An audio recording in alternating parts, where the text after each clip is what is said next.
አርዕስተ ዜና። በትግራይና አማራ ክልሎች አዋሳኝ በሆነው እምባ ነዋይ ተራራ ላይ የሰደድ እሳት ቃጠሎ ውድመት አደረሰ። በሱዳን ኤልፋሻር በተፈጸመ ጥቃት 9 ንጹሃን ዜጎች መሞታቸውን የሱዳን መንግስት ጦር አስታወቀ። በጋዛ ባለፉት 2 ሳምንታት 322 ህጻናት ተገደሉ። በጋዛ በዓለም ምግብ ፕሮግራም የሚደገፉ ሁሉም የዳቦ መጋገሪያዎች ተዘጉ። ከኳታር ገንዘብ ተቀብለዋል የተባሉ የኔታንያሁ ረዳቶች ታሰሩ። በማይናማር ከመሬት መንቀጥቀጥ አደጋ የተረፉ ሰዎች ያለ ምግብና መጠለያ እንደሚገኙ ተገለጸ። ሳውዲ አረቢያ ሁጃጆች የዘምዘምን ውሃ ይዘው እንዲሄዱ ፈቀደች። በ66 ዓመቷ 10ኛ ልጇን የወለደችው ሴት መነጋገሪያ ሆነች። ሙሉ ፊቱ በፀጉር የተሸፈነው ወጣት በዓለም ሪከርድ ተመዘገበ። ሰላሙ አለይኩም ወራህመቱላሂ ወበረካቱ። ክቡራትና ክቡራን የነጃሺ ቲቪ ተመልካቾቻችን የሰዓቱን ዜና ይዘን ቀርበናል። ከዜናዎቹ ጋር ሙስጠፋ መሐመድ። ቀዳሚ ወዳደረግነው ዜና አለፍን። በትግራይና አማራ ክልሎች አዋሳኝ በሆነው እምባ ነዋይ ተራራ ላይ የሰደድ እሳት ቃጠሎ ውድመት አደረሰ።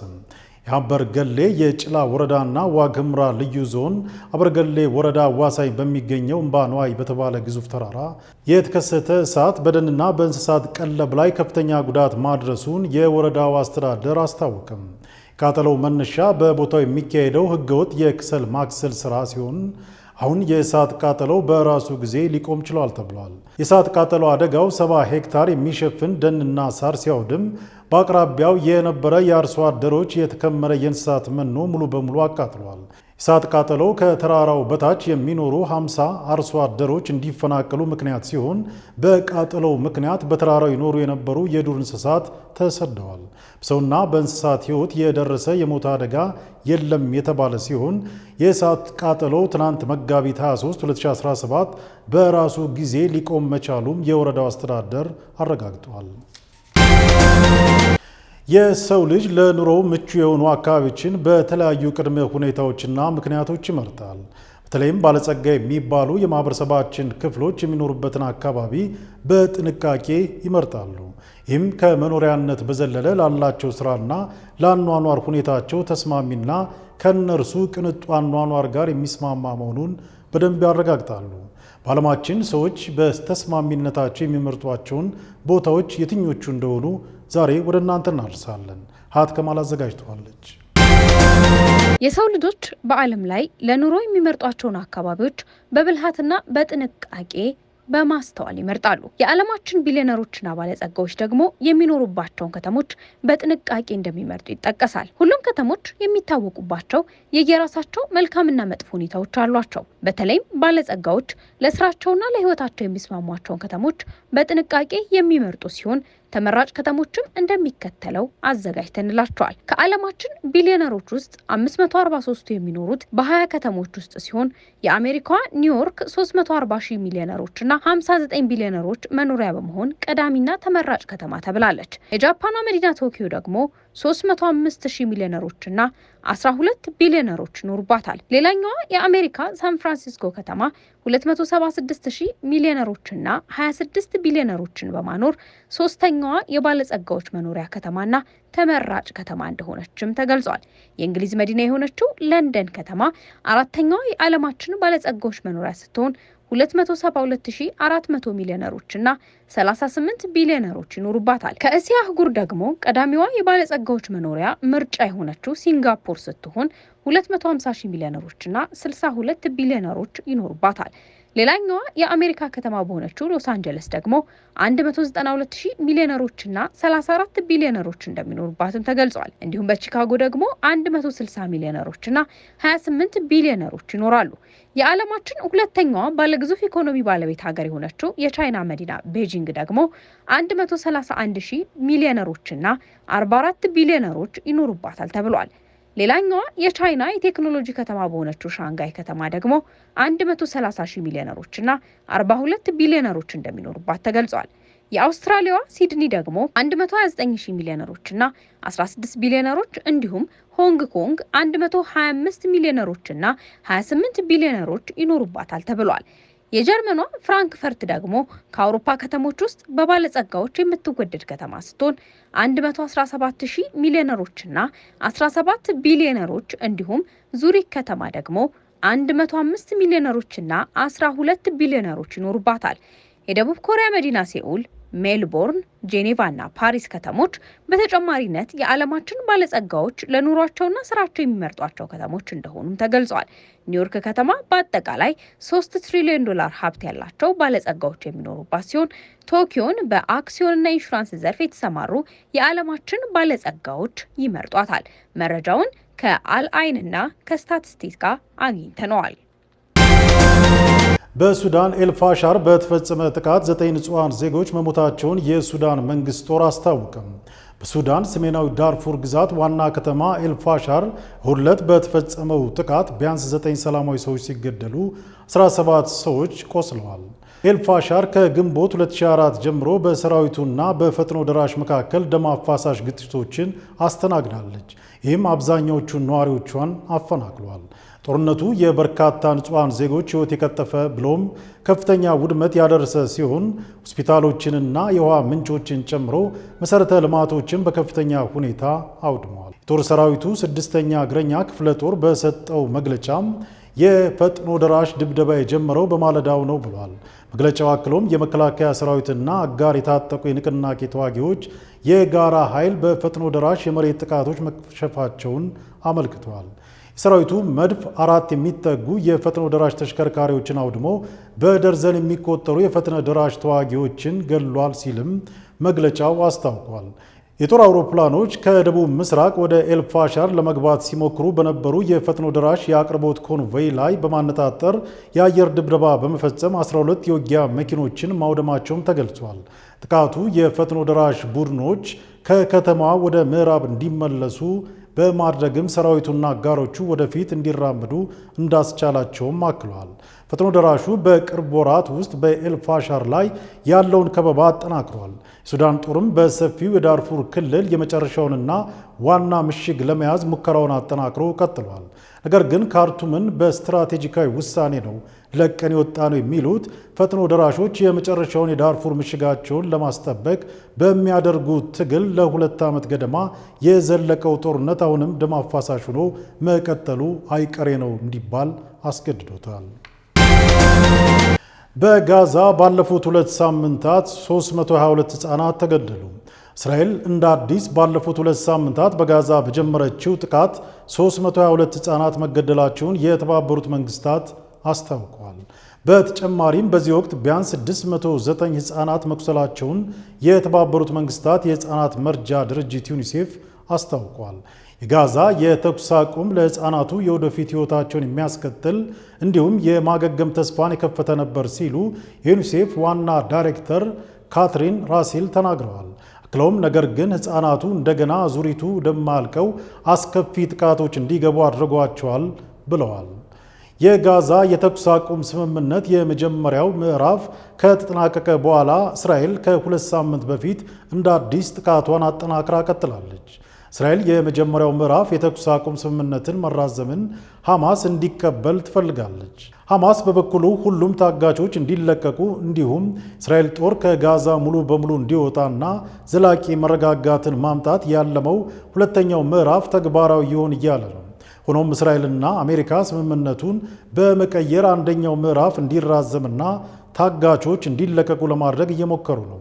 ይህም የእስራኤል ጦር ከጋዛ መውጣትን እንዲሁም ዘላቂ የተኩስ አቁም እንደሚያዘገየው ይሆናል። ዩኒሴፍ በጋዛ የማያቋርጥና ማንንም ባለየ ሁኔታ የአየር ጥቃት እየተፈጸመ እንደሆነ ገልጾ ባለፉት 10 ቀናት ውስጥ በየቀኑ 100 ሕፃናት ተገድለዋል ወይም የአካል ጉዳት ደርሶባቸዋል ብለዋል። አብዛኛዎቹ የተገደሉት ሕፃናት የተፈናቀሉና በጊዜያዊ ድንኳኖች ወይም ጉዳት በደረሰባቸው ቤቶች ተጠልለው የነበሩ ናቸው። እስራኤል መከላከያ ኃይል በበኩሉ በጋዛ በሚያደርገው ወታደራዊ ዘመቻ በሰላማዊ ዜጎች ላይ የሚያደርሱ ጉዳቶችን ለመቀነስና ጦርነት ላይ ያሉ ሕጎችን ጨምሮ ዓለም አቀፍ ግዴታዎችን አከብራለሁ ብለዋል። የጋዛ ጦርነት ከተቀሰቀሰ በኋላ ባሉት 18 ወራት ዩኒሴፍ 18000 ሕፃናት መገደላቸውን ከ34000 በላይ መቁሰላቸውን እንዲሁም 1 ሚሊዮን የሚጠጉ ሕፃናት በተደጋጋሚ መፈናቀላቸውን ገልጿል። እስራኤል በጋዛ ሰርጥ ማንኛውም ሰብአዊ እርዳታ እንዳይገባ ከ1 ወር በፊት ከልክላ ማስቀመጧን ተከትሎ የሰብአዊ ቀውሱ መክፋቱን የረድኤት ድርጅቶች እየገለጹ በተጨማሪም በቅርቡ 8 የፊልስጤም የቀይ ጨረቃ ማህበር የሕክምና ባለሙያዎች፣ 6 የሲቪል መከላከያ ኤጀንሲ የመጀመሪያ እርዳታ ሰጪዎች እንዲሁም አንድ የተባበሩት መንግስታት ሰራተኛ በእስራኤል ጥቃት መገደላቸውን ተከትሎ የተባበሩት መንግስታት በጋዛ የሚያደርገው እንቅስቃሴ ገታ ማድረጉን አስታውቋል። በጋዛ በዓለም ምግብ ፕሮግራም የሚደገፉ ሁሉም የዳቦ መጋገሪያዎች ተዘጉ። የተባበሩት መንግስታት የዓለም የምግብ ፕሮግራም ዛሬ ማለዳ እንዳስታወቀው በድህነትና በጦርነት በተመሰቃቀለው የጋዛ ሰርጥ ውስጥ የሚረዷቸው የዳቦ መጋገሪያዎች በሙሉ ለመዘጋት መገደዳቸውን አስታውቀዋል። በጋዛ የሚገኙ 25 በዓለም የምግብ ፕሮግራም የሚደገፉ መጋገሪያዎች በነዳጅና በዱቄት እጥረት ምክንያት ተዘግተዋል ሲል የዓለም ምግብ ፕሮግራም በትዊተር ገጹ ላይ በሰጠው መግለጫ አስታውቋል። እንዲሁም በጋዛ ውስጥ ላሉ ሰዎች የሚሰጠው ትኩስ ምግብ ቢበዛ ለ2 ሳምንት ያህል ቢቆይ ነው ሲል አስጠንቅቋል። የተባበሩት መንግስታት ድርጅት የመጨረሻዎቹን የምግብ እሽጎች በሚቀጥሉት 2 ቀናት እንደሚያከፋፍል ገልጿል። በትናንትናው ዕለት የተባበሩት መንግስታት ድርጅት በጋዛ ሰርጥ በቂ ምግብ አለ የሚለውን የእስራኤል ይገባኛል ጥያቄ አስቂኝ ሲል ጠርቶታል። ከኳታር ገንዘብ ተቀብለዋል የተባሉ የኔታንያሁ ረዳቶች ታሰሩ። እስራኤል ጠቅላይ ሚኒስትር ቤንያሚን ኔታንያሁ በረዳቶቻቸውና በኳታር አለ የተባለውን ግንኙነት አስመልክቶ ፖሊስ የጀመረውን ምርመራ አውግዘዋል። ረዳቶቻቸውን አስመልክቶ ለፖሊስ ምስክርነታቸውን የሰጡ ጠቅላይ ሚኒስትር ኔታንያሁ ውሃ የማይቋጥር ሲሉ አጣጥለውታል። ኔታንያሁ አማካሪዎችና የቀድሞ ቃል አቀባያቸው ሰኞ ዕለት በቁጥጥር ስር የዋሉት የባህረ ሰላጤዋን ሀገር ገጽታ ለመገንባት ገንዘብ ተቀብለዋል በሚል የተከፈተባቸውን ምርመራ ጋር ተያይዞ ነው። ሁለቱም ባለስልጣናት ምንም አይነት ጥፋት አልፈጸምንም ሲሉ አስተባብለዋል። ፖሊስ ስማቸውን ይፋ ያላደረጋቸው ረዳቶቻቸውን እስር እገታ ሲሉ የጠሩት ኔታንያሁ አክለውም ምንም አይነት ኬዝ የለም ብለዋል። በሐማስና በእስራኤል መካከል በተደረሰው የጋዛ ተኩስ አቁም ስምምነት ቁልፍ አሸማጋይ የሆነችው ኳታር በበኩሏ በባለስልጣኗ የስም ማጥፋት ዘመቻ ስትል አጣጥለዋለች። ኔታንያሁ በእስራኤል እየተከተሏቸው ባላቸው ፖሊሲዎች ምክንያት የተነሳባቸውን ተቃውሞዎች እየተቀጣጠለ ባለበት ወቅት ነው ይህ የተሰማው ሲል ቢቢሲ ዘግቧል። በማይናማር ከመሬት መንቀጥቀጥ አደጋ የተረፉ ሰዎች ያለ ምግብና መጠለያ እንደሚገኙ ተገለጸ። ከ2700 በላይ ሰዎችን ከገደለው የመሬት መንቀጥቀጥ በኋላ መጠለያ፣ ምግብና ውሃ፣ አስቸኳይ እርዳታ እንደሚያስፈልግ የእርዳታ ቡድኖች ያስታወቁ ሲሆን በሀገሪቱ ያለው የእርስ በርስ ጦርነት ግን ለተቸገሩ ወገኖች የረድኤት ድጋፍ እንዳይደርስ ሊያደርግ እንደሚችል ተነግሯል። የሟቾች ቁጥር 2719 የደረሰ ሲሆን ከ3000 በላይ ይደርሳል ተብሎ እንደሚጠበቅ የማይናማር ወታደራዊ መሪ ሚን ኦንግ ሄሌንግ ማክሰኞ ዕለት በቴሌቪዥን ቀርበው ንግግር አድርገዋል። ከሟቾች በተጨማሪ በአደጋው 4521 ሰዎች ቆስለዋል። 441 ሰዎች ደግሞ እስካሁን ድረስ የደረሱበት አልታወቀም። ጁማ ዕለት በምሳ ሰዓት አካባቢ የተከሰተው 7.7 በመሬት ስኬል የተለካው የመሬት መንቀጥቀጥ በደቡብ ምስራቅ እስያዊቷ ሀገር በ100 ዓመት ያልተመዘገበ ከባድ አደጋ ተብሏል። አደጋው ባስከተለው ጥፋት ጥንታዊ ቅርሶችና ዘመናዊ ሕንፃዎችን ወድመዋል። በአጎራባች ታይላንድ በዋና ከተማዋ ባንኮክ የፈራረሰው ሰማይ ጠቀስ ሕንፃ ፍርስራሾች ውስጥ የነፍስ አድን ፍለጋ ቢቀጥሉ ሰዎች በሕይወት የማግኘት ጥረቱ ግን ተስፋ አስቆራጭ ሆኗል። በማይናማር ማንደላይ አካባቢ 50 ሕፃናትና 2 መምህራን የቅድመ ትምህርት ቤታቸው ፈርሶ መሞታቸውን የተባበሩት መንግስታት የሰብአዊ ጉዳዮች ማስተባበሪያ ጽሕፈት ቤት አስታውቋል። በአደጋው ክፉኛ በተጎዱ አካባቢዎች የሚገኙ ሰዎች እንደ ንጹህ ውሃና የንጽህና አጠባበቅ የመሳሰሉ መሰረታዊ ፍላጎታቸውን ለማሟላት የተቸገሩ ሲሆን የአደጋ ጊዜ ቡድኖች ግን በሕይወት የተረፉ ሰዎችን ለማግኘት እና ሕይወት አድን እርዳታ ለመስጠት ደከመኝ ሰለቸኝ ሳይሉ ይሰራሉ ሲል የመንግስታቱ ድርጅት በሪፖርቱ ገልጿል። የዓለም አቀፉ የነፍስ አድን ኮሚቴ እንደገለጸው የመሬት መንቀጥቀጡ ዋና ማዕከል አቅራቢያ ባሉ እንደ ማንዳላይ ባሉ ቦታዎች አፋጣኝ የመጠለያ፣ ምግብ፣ ውሃና የሕክምና እርዳታ ያስፈልጋል ብለዋል። ሳውዲ አረቢያ ሁጃጆች የዘምዘምን ውሃ ይዘው እንዲሄዱ ፍቃድ ሰጠች። ዑምራቸውን ጨርሰው ከሳውዲ አረቢያ የሚነሱ ሁጃጆች በሐጅና ዑምራ ሚኒስቴር የተቀመጠውን ይፋዊ ሂደቶችን በመከተል የዘምዘምን ውሃ በቀላሉ ይዘው መሄድ ይችላሉ ተብሏል። እንደ ሚኒስቴሩ ገለጻ ከሆነ የዘምዘምን ጠርሙሶችን በአውሮፕላኑ ማረፊያ ተርሚናሎች ውስጥ ከሚገኙ የተፈቀደላቸው የሽያጭ ቦታዎች መግዛት ይችላሉ ተብሏል። ሁጃጆች በጉዟቸው የዘምዘም ውሃ የያዙ ጠርሙሶችን ደህንነቱ በተጠበቀ ሁኔታ እንዲያስቀምጡ ያሳሰበ ሲሆን በሻንጣዎች ውስጥ መታሸግ እንደሌለበት አጽንኦት ሰጥተዋል። ይህም የውሃውን ጥራት ለመጠበቅና የአቪዬሽን ደህንነት ደረጃዎችን ለመጠበቅ ታስቦ ነው ተብሏል። የገልፍ ኒውስ ዘገባ። እያንዳንዱ ሁጃጅ አንድ ጠርሙስ ብቻ እንዲይዝ የተፈቀደለት ሲሆን የግዥና የማጓጓዣ ሂደቱን ለማጠናቀቅ ትክክለኛ የኡምራ ቪዛ ወይም በኑስክ መተግበሪያ በኩል የተሰጠ ፍቃድ ማቅረብ አለበት ተብሏል። በመካ ካዕባ አቅራቢያ ካለው ታሪካዊ የዘምዘም ጉድጓድ የተቀዳ ውሃ በዓለም ዙሪያ ላሉ ሙስሊሞች መንፈሳዊ ጠቀሜታው የጎላ ነው። ለብዙ ዘመናት ሁጃጆች ለሚወዷቸው ሰዎች ዘምዘም ውሃን እንደ ውድ ስጦታ አድርገው ወደ ቤታቸው ይዘው ይሄዳሉ። በ66 ዓመቷ 10ኛ ልጇን የወለደችው ሴት መነጋገሪያ ሆነች። በበርሊን ውስጥ የሙዚየም ዳይሬክተር የሆነችው አሌክሳንደሪያ የመጀመሪያ ልጇን ከወለደች ከ5 አስርተ ዓመታት በኋላ ፊሊፕ የተሰኘ ወንድ ልጅ በ66 ዓመቷ ወልዳለች። ጀርመናዊቷ ሴት 10ኛ ልጇን በተፈጥሯዊ መንገድ አርግዛ መውለዷ በከፍተኛ ሁኔታ የበርካቶችን ትኩረት ስቧል። በጀርመን ሙዚየም ውስጥ የምትሰራው አሌክሳንደሪያ ፊሊፕ ብላ የሰየመችውን ወንድ ልጅ በቀዶ ሕክምና የተገላገለች ሲሆን ምንም እንኳን በ66 ዓመቷ ብትወልደውም ጤነኛ የሚባል 7 ፓውንድ ክብደት ያለው ሕፃን ተገላግላለች። ወይዘሮ አሌክሳንደሪያ በበርሊን የሚገኘው የወል ሙዚየም ባለቤት ስትሆን የመጀመሪያ ልጇንም ለአውሮፓውያን አቆጣጠር በሰባዎቹ ነበር ያገኘችው። ታዲያ የዚህ ሴት አስገራሚ የህይወት ጉዞ ከዚህ ጊዜ በኋላ የሚጀምር ሲሆን 8ቱ ልጆቿ ዕድሜዋ 50ን ከተሻገረ በኋላ ወልዳለች። ታዲያ ለልጅ የተለየ ፍቅር ቢኖራትም ፈጣሪ በጊዜ በልጆች ሊባርካት ባይችልም በመጨረሻ ግን የ10 ልጆች እናት ለመሆን በቅታለች። ታዲያ ይህን ተከትሎ አስተያየቷን የሰጠችው አሌክሳንደሪያ ትልቅ ቤተሰብ ማስተዳደር ጸጋ ነው፣ በተለይ ደግሞ ልጆችን በአግባቡ ማሳደግና ማስተዳደር የምትችል ከሆነ ስትል ተደምጣለች። በዚህ ዕድሜዋ እንዴት ልጆችን ለመውለድ እንደበቃች በመጠየቅ ለየት ያለ ልምድ ካላት ከጋዜጠኞች ጥያቄ የቀረበላት አሌክሳንደሪያ ጤነኛ ምግብ አዘውትራ የምትመገብ፣ ዋናን የምትወድ፣ በየቀኑ ለ1 ሰዓት የምትዋኝ፣ በየቀኑ ለ2 ሰዓታት የምትሮጥ፣ ምንም አይነት መጠጥም ሆነ ሲጋራ የማታጭስ በመሆኗ ምክንያት ሊሆን እንደሚችል ገልጻለች። ሙሉ ፊቱ በፀጉር የተሸፈነ ወጣት በዓለም ሪከርድ ተመዘገበ። 18 ዓመት ዕድሜ ያለው ህንዳዊ ወጣት 95 በመቶ የሚሆነው ፊቱ በፀጉር መሸፈኑ ተሰምቷል።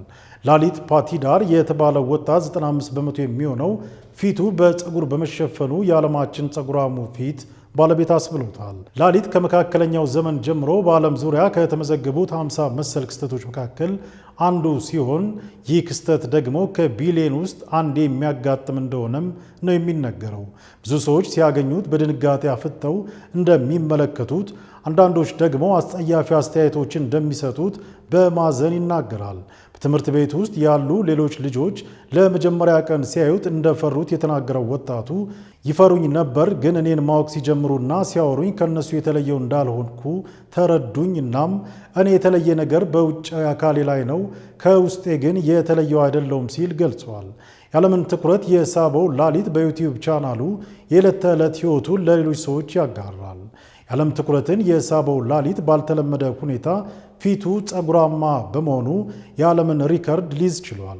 ይህ ህንዳዊ ወጣት ዌር ወልፍ ሲንድረም ተብሎ በሚጠራ በሽታ ፊቱ ገጽ 95 በመቶ በፀጉር እንደተሸፈነ ተነግሯል። የፀጉር እድገትን የሚያስከትለው ሃይፐር ትሮክሲስ በሌላ ስሙ ዌር ወልፍ ሲንድረም ተብሎ የሚጠራው ያልተለመደ በሽታ በዓለማችን ላይ እምብዛም የማይከሰት ሲሆን ላሊትን ልዩ ሰው የሚል ስያሜ እንዲሰጠው አድርጎታል። የላሊት ሁኔታ በዘረመል መዛባት ከወሊድ በፊት በዘር የሚተላለፍ ወይም ከተወለደ ከጊዜ በኋላ በመድኃኒትና በሌሎች የጤና ሁኔታዎች አካባቢያዊ ሁኔታ ሊከሰት የሚችል እንደሆነ የጤና ባለሙያዎች ይናገራሉ። በባህላዊ አጠራር ዌር ወልፍ ሲንድረም ማለት ራሱን ወደ ተኩላነት የቀየረ እንደማለት ነው። የፊቱ በፀጉር መሸፈን የተነሳ ስያሜውን ማህበረሰቡ የሰየመው እንጂ ሰው ወደ ተኩላ ራሱን የቀየረ ማለት ግን አይደለም ተብሏል። ክቡራትና ክቡራን ተመልካቾቻችን ከነጃሺ ቲቪ ለሰዓቱ ያዘጋጀናቸው ዜናዎች በዚሁ ተጠናቀቁ። ከቀሪ